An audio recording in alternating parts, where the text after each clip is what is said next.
اعرفش سر ليها او اقول شغل عن قضايا اللي عندي يبقى غلطان. النهارده احنا بنتكلم على موقف حصل، لكن اي سؤال هيتسال خاص بحاجه خاصه بالقضايا او اسرار موكله عندي استحاله اطلعها لاي حد.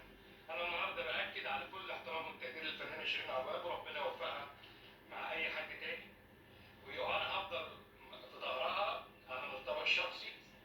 وخلينا برضو بنأكد على حاجة تانية عشان المداخلة اللي حصلت من الفنانة كان في شوية